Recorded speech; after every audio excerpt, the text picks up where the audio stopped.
Bonjour à tous, bienvenue dans ce nouveau numéro du Samedi Politique. Cette semaine, on va s'intéresser aux conservateurs.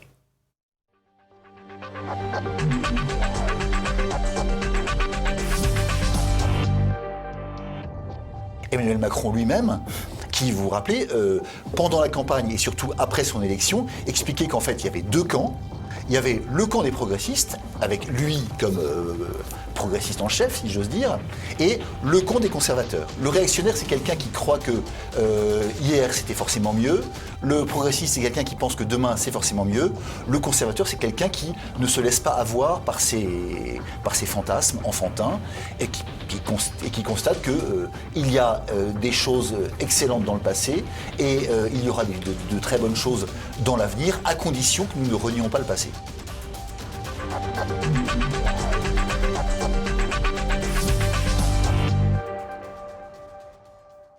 Et avec moi pour en parler, aujourd'hui, je suis avec Frédéric Rouvillois. Bonjour monsieur, merci d'être avec nous. Merci. Alors, vous êtes agrégé de droit public, chroniqueur dans de nombreux magazines. Je peux citer Causeur, je crois, oui. L'Incorrect également. Et puis, vous êtes également l'auteur du Dictionnaire du conservatisme. Enfin, l'auteur, le co-directeur, précisément. L'organisateur de ce gros ouvrage. Absolument.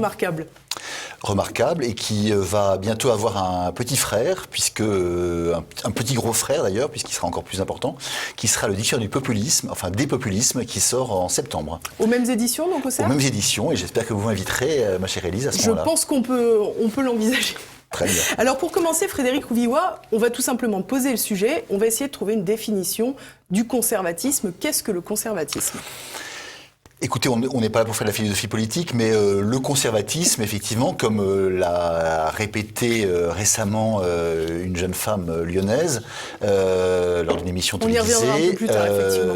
Le conservatisme, c'est la prise de conscience, effectivement, de la fragilité des choses, de la fragilité de la civilisation, de la fragilité des choses qui nous font être ce que nous sommes, et du fait que il faut se poser cette question, la question de leur défense, la question justement de leur conservation. Nous sommes ce que nous sommes parce que nous sommes entourés de valeurs, de réalités, de choses, d'objets, etc. Certaines de ces choses qui nous viennent du passé sont sans intérêt, d'autres par contre sont indispensables. Le travail du conservateur, c'est ça. Vous savez, il y a une phrase très célèbre de Maurras qu'on peut citer à ce propos, qui dit que la tradition est critique. C'est-à-dire que la vraie tradition, c'est pas de garder tout, ce serait absurde, évidemment. Ça n'est pas non plus de dire c'est des choses qui viennent du passé, donc c'est mieux que ce qui est maintenant. C'est de dire que dans le passé, il y a des choses qui sont mauvaises, il y a des choses qui sont bonnes, et le travail de la tradition, c'est justement de faire une espèce de triage dans ces choses-là, et de garder ce qui est bon pour le présent et pour préparer l'avenir. Le conservateur, à mon sens, c'est exactement ça. C'est-à-dire c'est quelqu'un qui a un regard lucide et critique, à la fois sur le passé, sur le présent et sur l'avenir. Il sait très bien que l'avenir dépend dans sa réalisation de la manière intelligente dont nous saurons finalement prendre dans le passé les choses les plus indispensables à nous. Voilà. Alors pour les conserver justement, mais vous parlez de ce triage, quelles sont ces valeurs ? J'entends parce que vous m'avez parlé de valeurs et parfois c'est un peu abstrait comme concept. Qu'est-ce qu'on conserve ? Bien sûr, les valeurs, ce sont les valeurs d'identité, les valeurs des valeurs qui peuvent varier, si vous voulez, suivant les cultures ou suivant les pays, bien sûr. Mais voilà, enfin, c'est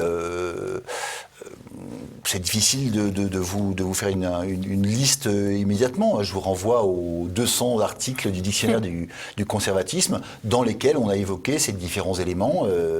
Voilà. Mais je dirais que cette question de l'identité est évidemment la question fondamentale, puisque précisément, si on veut conserver, c'est pour conserver pour garder cette identité et pour faire en sorte de ne pas être submergé par d'autres populations, d'autres idées, d'autres thèmes que ceux qui font que nous sommes ce que nous sommes. Voilà. Alors, justement, dans l'actualité, il y a peu de temps, il y a eu un débat qui, à mon sens, pose un peu toutes ces questions du conservatisme. C'est autour de la reconstruction de Notre-Dame de Paris après l'incendie. On a vu qu'il y avait des défenseurs d'une reconstruction à l'identique. Quand j'entends à l'identique, c'est avant l'incendie. D'autres qui proposent une reconstruction telle qu'elle était imaginée aux premières heures de Notre-Dame de Paris. Et d'autres qui disent non, il faut la reconstruire en conservant les techniques qui sont aujourd'hui appliquées au XXIe siècle. Finalement, ces trois points de vue pourraient s'entendre d'un point de vue conservateur. À la rigueur, oui. Alors, je dirais que le conservateur, c'est aussi quelqu'un qui n'est pas du tout un rationaliste. Il ne pense pas que la raison, avec un R majuscule, doit effectivement être l'élément dominant de toute chose. Mais c'est quelqu'un qui, si vous voulez, met en avant la vertu de prudence et la notion de raisonnable. Je pense que pour Notre-Dame de Paris, c'est un peu ça à cela qu'il faut songer. C'est-à-dire que est-ce qu'il faut nécessairement reprendre à l'identique toutes les techniques qui étaient celles utilisées pour bâtir cette merveilleuse forêt au Moyen-Âge ? Sans doute pas. On va pas mettre effectivement, on va pas abattre les chênes avec des haches en fer. On va pas les mettre à vieillir pendant un siècle dans de l'eau froide, etc. Voilà. Il y a des choses évidemment qui ne sont pas pertinentes. Hein. Ce serait, voilà, si vous voulez, vouloir reprendre les mêmes techniques relèverait non pas, je pense, de la pensée conservatrice, mais plutôt d'une pensée réactionnaire qui se fixe de manière presque idolâtre, si vous voulez, et peu raisonnable, justement, à des techniques anciennes, évidemment dépassées. Donc voilà, utiliser les techniques actuelles, contemporaines, pour faire en sorte de retrouver la beauté de ce trésor disparu, ça me paraît être l'attitude conservatrice, une attitude raisonnable, une attitude que certains diraient de juste milieu, mais voilà, c'est dans ce milieu qu'est parfois la justice, justement. Alors vous l'avez évoqué tout à l'heure, Marion Maréchal faisait son retour la fin de semaine dernière sur LCI. Je vous propose d'écouter justement ce qu'elle disait au sujet du conservatisme, et puis après je vous redonnerai la parole. Merci. Dénoncer le conservatisme, c'est dénoncer le combat civilisationnel. Parce que le conservatisme, en fait, ça n'est rien d'autre que cela. C'est une sorte, je dirais, de disposition de l'esprit qui consiste à vouloir conserver des héritages séculaires, millénaires, dans lesquels on a des leçons du passé, des bénéfices du bien, du vrai, du juste, de regarder l'avenir et le futur, non pas avec une espèce de fascination enfantine comme le font les progressistes, mais avec une prudence. Finalement, c'est bien résumé, c'est tout ce que vous m'avez évoqué au sujet de Notre-Dame. Mais je reprends le terme de fascination enfantine. Voilà, si vous voulez, le conservateur, il est situé entre deux extrêmes, deux pôles, dans lesquels il ne se reconnaît pas. La fascination enfantine des progressistes pour l'avenir et pour le progrès, avec un P majuscule, où il voit effectivement l'avènement d'une sorte d'homme-dieu, et la fascination également enfantine, voire infantile, de certains pour le passé. Voilà. Le conservateur, c'est quelqu'un qui, c'est là que vous placeriez la frontière entre conservateur et réactionnaire de ce fait. Exactement, c'est ça. Si vous voulez, le réactionnaire, c'est quelqu'un qui croit que hier c'était forcément mieux. Le progressiste, c'est quelqu'un qui pense que demain c'est forcément mieux. Le conservateur, c'est quelqu'un qui ne se laisse pas avoir par ses fantasmes enfantins et qui constate qu'il y a des choses excellentes dans le passé et il y aura de très bonnes choses dans l'avenir, à condition que nous ne renions pas le passé. Voilà. Alors, lors des élections européennes, on a vu une défaite cuisante, c'est celle des Républicains qui étaient emmenés par François-Xavier Bellamy, une figure que l'on considérait comme conservatrice. Finalement, est-ce que c'est la défaite du conservatisme ou est-ce que c'est la défaite d'une manière de présenter le conservatisme ? À mon avis, ni l'un ni l'autre.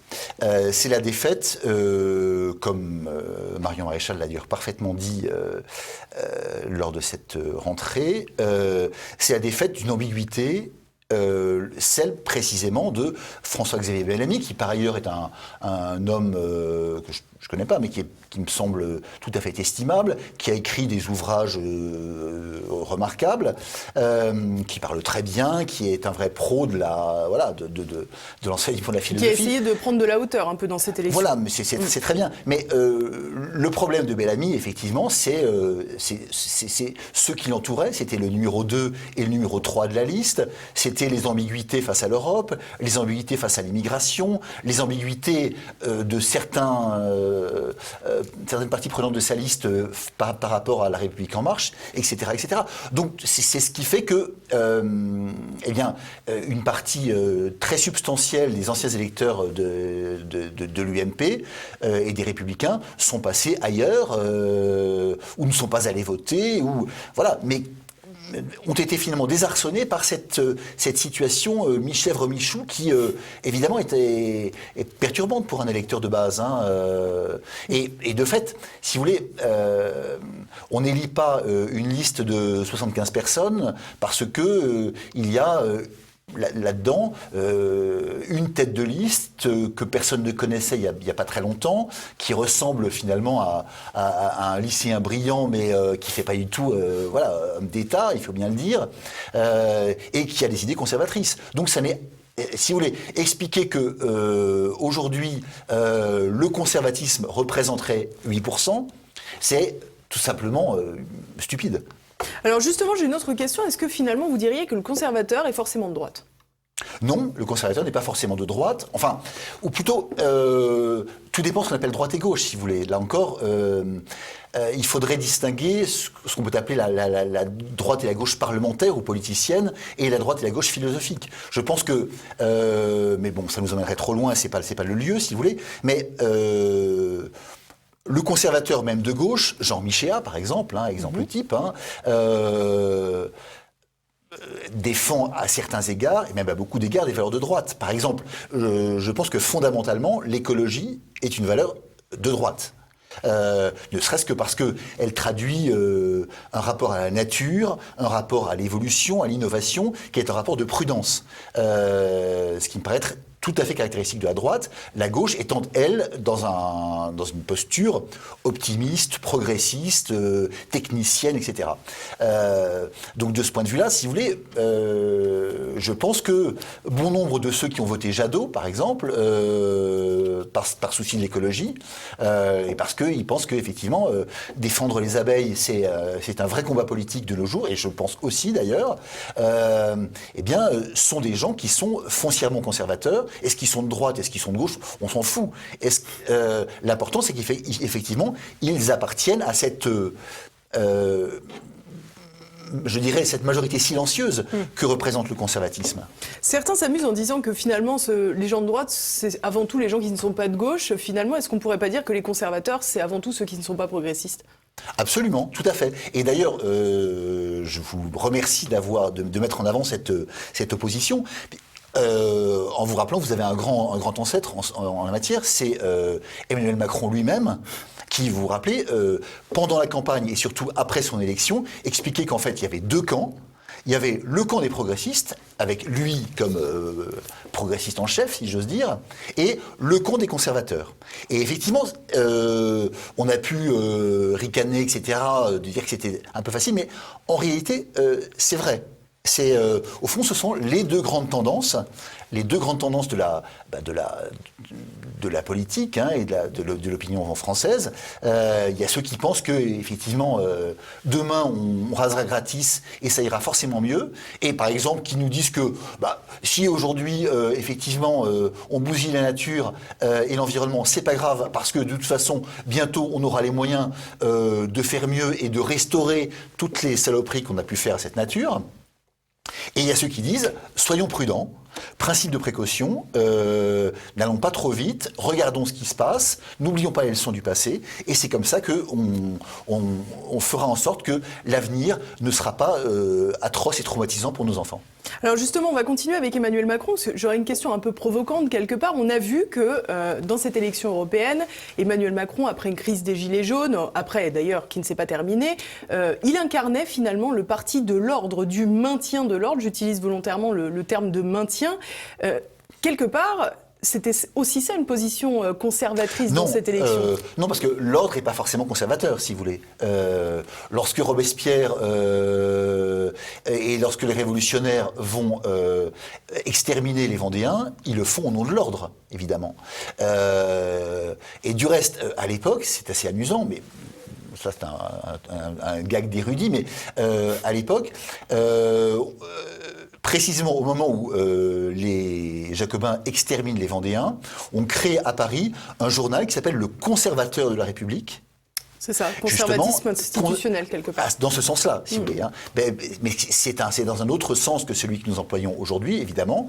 Mais voilà, tout ça pour vous dire que l'ordre n'est pas intrinsèquement conservateur, même si le conservateur sait très bien que l'ordre est nécessaire pour le maintien, finalement, de la société, pour le maintien des libertés, etc. Mais lorsque Staline fait régner l'ordre à Moscou, lorsque on réprime les manifestants de la place Tiananmen, ou lorsque comme je vous disais à l'instant, les Jacobins lancent les colonnes infernales contre les Vendéens parce que ceux-ci ne respectent pas l'ordre républicain, voilà, ils ne sont pas conservateurs.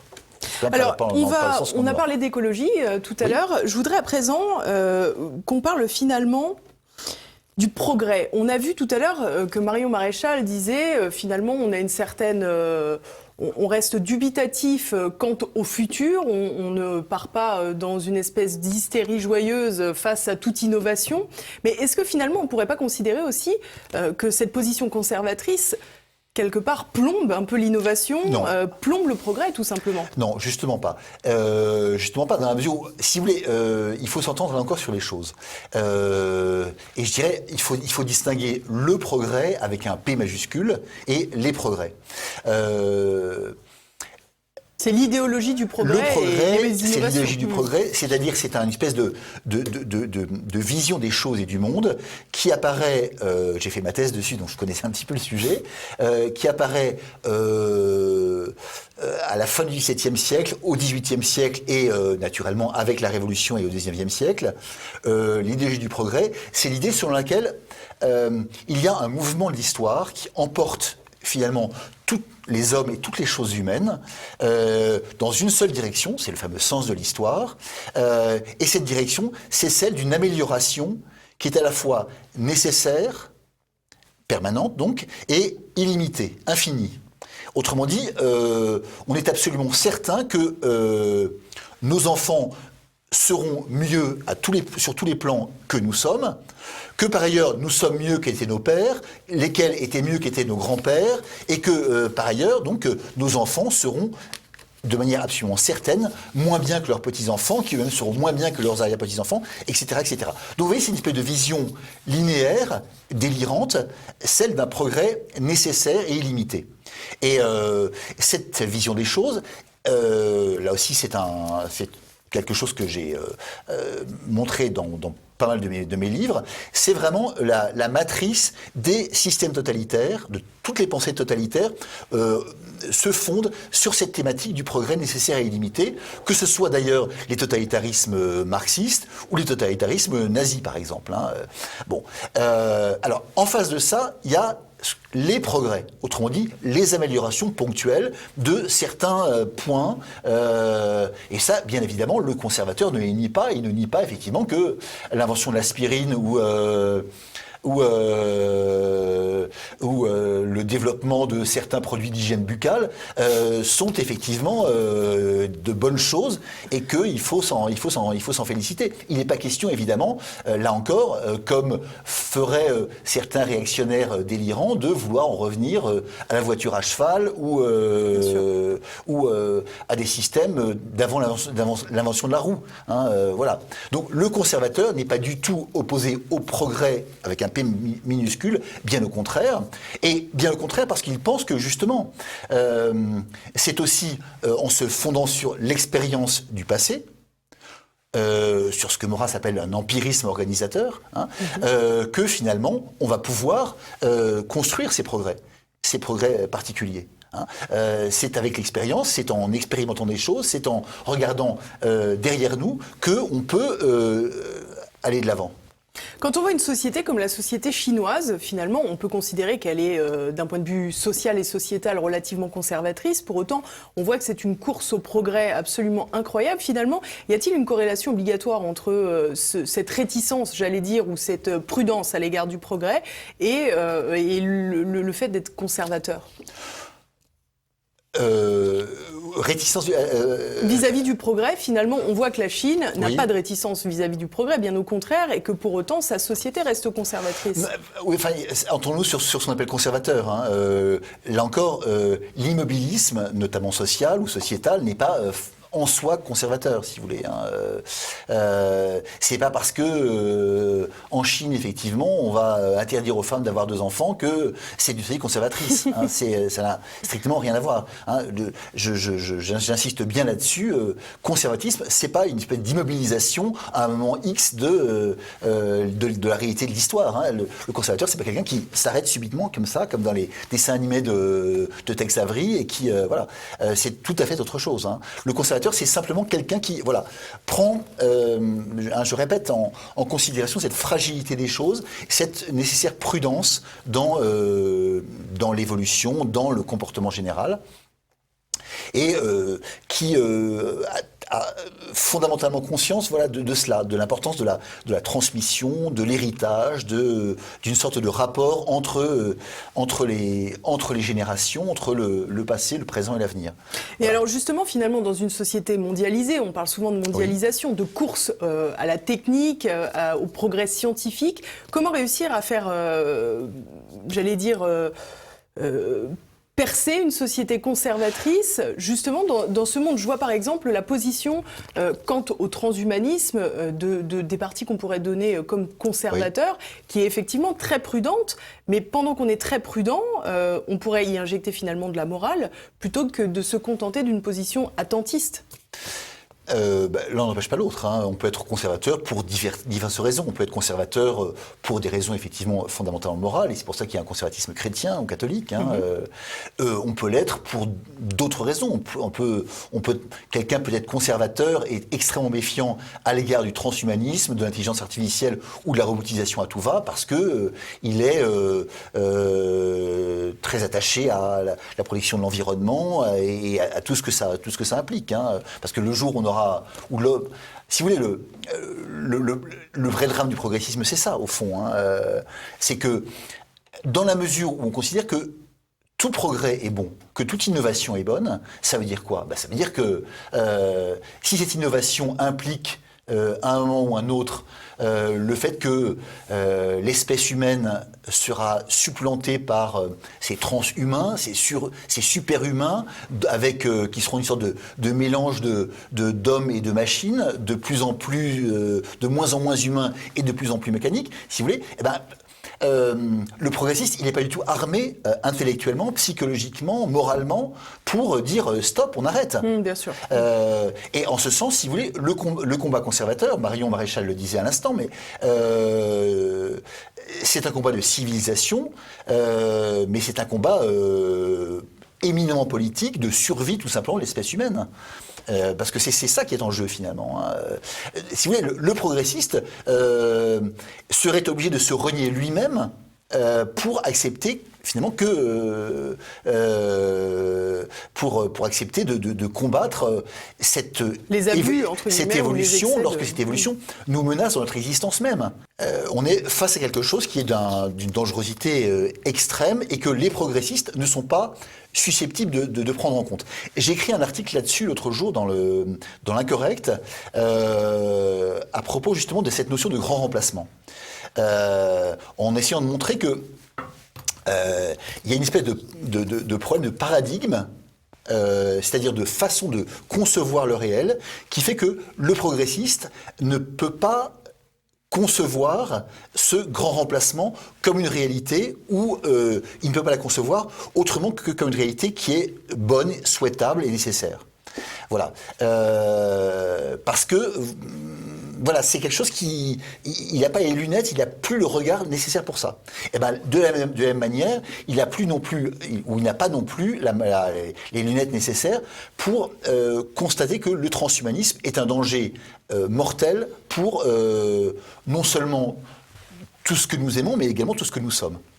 Alors on va revenir dans une considération plus politique. Finalement aujourd'hui, c'est très politique. Oui, voilà. enfin politique, politicien, oui. Au sens politicien. En France, si vous deviez nous expliquer finalement quels sont les partis politiques qui représentent, pas intégralement, pas uniquement, une forme de conservatisme. Parce qu'on a parlé beaucoup des Républicains, mais finalement, ils ne sont pas les seuls. Je vous disais tout à l'heure, j'utilisais cette notion de majorité silencieuse, hein, que Reagan affectionnait tellement. Je pense qu'il y a des conservateurs partout. Maintenant, il peut y en avoir, y compris chez la France Insoumise, y compris chez Macron, y compris évidemment chez Bellamy ou au Rassemblement National. Il y en a partout. Maintenant, ces conservateurs, évidemment, n'ont pas forcément totalement pris conscience de la chose, ou des dangers qui les menacent, et du fait que la logique voudrait que plutôt ils soient d'un côté plutôt que de l'autre, si vous voulez. Mais par exemple, si je vous dis ça, c'est parce que j'ai entendu certains commentateurs un peu faiblards expliquer que le conservatisme, aujourd'hui, ça représentait 8%. À cause du score de la liste. Bellamy, bien sûr. Ce qui est aberrant sur tous les plans, hein, parce que la liste Bellamy n'est pas une liste conservatrice, et que c'est parce que cette liste serait conservatrice, ce qu'elle n'est pas, qu'il y a 8%. Et que par ailleurs, comme je vous disais, il y a des conservateurs, évidemment, chez Macron, de même qu'il y a des conservateurs, évidemment, chez Marine. Donc voilà, tout ce qu'on peut dire, c'est que ces 8% ne représentent absolument pas la réalité de ce qu'est le conservatisme aujourd'hui, en France, hein, numériquement. Alors, je vous propose d'écouter à présent Julien Audoul du Rassemblement National. Justement, il parle du conservatisme. Très bien. François-Xavier Bellamy aussi a incarné une ligne ultra-conservatrice qui n'a aucune prise en France. L'immense majorité, 99% des Français, mais n'en ont rien à faire des questions sociétales, de l'IVG ou du mariage gay, il faut le dire. Ils sont soucieux de réguler et d'arrêter cette immigration massive qui aujourd'hui est une oppression migratoire. Ils sont soucieux de lutter contre le communautarisme islamiste. Ils sont soucieux de, d'améliorer leur pouvoir d'achat pour pouvoir vivre décemment. C'est ça les priorités des Français. Alors, qu'en pensez-vous ? Bon, on va être gentil. Ce sympathique jeune homme n'a pas compris grand-chose, je pense, hein, parce qu'effectivement, si pour lui, le conservatisme, c'est simplement être contre le mariage gay, voilà, c'est non seulement réduire les choses de manière absolument caricaturale, mais voilà, n'avoir pas compris grand-chose au problème. Le conservatisme, c'est tout autre chose, et notamment, justement, c'est ce qu'il met en avant. C'est précisément la lutte pour l'identité française, la lutte pour le maintien de nos valeurs et de nos coutumes, de ce que nous sommes, de nos villes, de nos campagnes, de notre environnement. C'est là aussi la lutte contre certains communautarismes qui vont faire éclater la réalité nationale française. Voilà, donc... je crois qu'il a tout faux. Alors il y a quelque chose dans son tweet quand même qui est intéressant, c'est qu'il parle de cul-de-sac idéologique, donc on a bien compris que vous n'étiez pas d'accord avec lui, mais en revanche, est-ce qu'on pourrait s'intéresser sur le fait que ça puisse être un cul-de-sac électoral ? Écoutez, là encore, tout dépend comment on le présente. Je pense que, là encore, si vous voulez... L'exemple Bellamy n'est absolument pas un exemple pertinent. Bien sûr. Dans la mesure où, je répète, et on l'a dit, et tout le monde l'a démontré, hein, ça n'est pas une liste conservatrice. Lorsque, par ailleurs, Bellamy, poussé par son mentor Wauquiez ou par d'autres, explique par exemple à la télévision que ils se sont plus proches de Juncker que d'Orban. Orban qui est, soit dit en passant, et on pourrait peut-être en parler aussi, un conservateur appuyé sur des populistes. Ça, c'est une chose très intéressante parce que voilà, je pense que l'un des points essentiels aujourd'hui, c'est de comprendre ça. C'est de comprendre qu'en fait, ce qui fera sortir du cul-de-sac idéologique, c'est justement cette alliance, non pas forcément de toutes les droites, parce que voilà, c'est pas le problème, mais cette alliance entre les conservateurs et les populistes. Or, on pourrait y revenir après, mais c'est ce que Bellamy n'a pas fait du tout. Quand il indique qu'il préfère Juncker à Orban et Macron à Marine, il est évidemment, il a tout faux. Et il ne peut que perturber et traumatiser une bonne partie de son électorat, notamment les conservateurs. On a l'impression que ce qui manque chez les conservateurs aujourd'hui, c'est leur lien avec le peuple, tout simplement. C'est un peu ce que vous évoquez en parlant du populisme et du rapprochement qui devrait se faire. C'est pas forcément leur lien avec le peuple, je pense que pour demain, je crois que l'une des prises de conscience essentielles de la droite, et je pense que Marion Maréchal l'a justement esquissé dans son intervention, c'est de prendre conscience que les populistes ne gagneront pas tout seuls, les conservateurs ne gagneront pas tout seuls, et l'alliance des deux, qui, a priori, partent de points de vue qui sont différents et radicalement différents, mais qui, sur beaucoup de points, ont les mêmes adversaires et les mêmes intérêts, eh bien, je pense que ça sera le ticket gagnant. Et je pense que ça a été le ticket gagnant en Italie. C'est le ticket gagnant en Autriche. C'est le ticket gagnant également en Pologne, parce que Kaczynski, c'est un conservateur qui s'appuie sur un parti qui a des thématiques très populistes, le PiS finalement. C'est le cas d'Orban. Le Fidesz, est un parti populiste à beaucoup d'égards, mais Orban est un conservateur. Bref, et je dirais même, au risque d'en choquer certains, mais là encore c'est quelque chose sur lequel j'ai beaucoup travaillé et pas mal réfléchi, c'est qu'au fond, le gaullisme, et la victoire du gaullisme en 58 et ensuite, c'est ça. De Gaulle est un conservateur, indéniablement, et le gaullisme est un populisme. Donc le ticket gagnant, il est là. Il n'est pas dans une union des droites, parce que les droites, ça ne veut rien dire.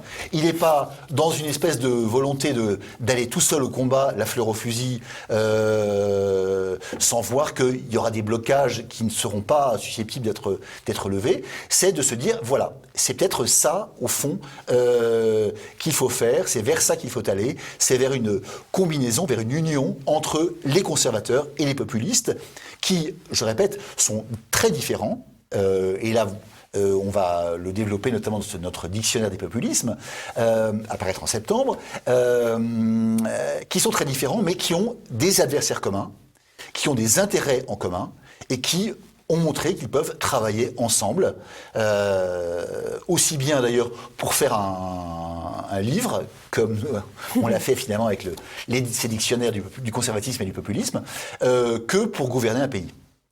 Et aujourd'hui, est-ce qu'il faut faire table rase de ce paysage politique pour reconstruire la situation dont vous nous parlez, ou est-ce que vous pensez que c'est possible avec les acteurs politiques actuels ? Écoutez, de toute façon, je crois que le paysage politique actuel est en train de se faire table rase lui-même, en quelque sorte. L'explosion, effectivement, du Parti socialiste, de LR bientôt, de toute cette espèce de pulvérisation, effectivement, de ces anciens partis qui nous avaient, qui s'étaient échangés finalement le pouvoir depuis si longtemps, nous montre bien que voilà, le paysage est en train de se transformer, et c'est sur ce paysage totalement renouvelé qu'il faudra effectivement reconstruire quelque chose de nouveau. Mais voilà, je répète que je pense que fondamentalement, le conservatisme, qui est une attitude de prudence et de raison, et qui est l'attitude, je pense, d'une partie très importante au fond de la majorité silencieuse, combiné avec le populisme que le Rassemblement national incarne de manière tout à fait pertinente, eh bien, ça peut être pour demain non seulement une solution, mais vraisemblablement la solution la plus pertinente. Eh bien, on est arrivé à la fin de cette émission. Déjà. Merci beaucoup Frédéric Je vous en Loubivois. prie. Merci à tous de nous avoir suivis. N'oubliez pas de partager cette émission, de la commenter pour donner votre point de vue et puis de la liker si vous l'avez appréciée. Et puis surtout, abonnez-vous à la chaîne de TV Liberté. À la semaine prochaine.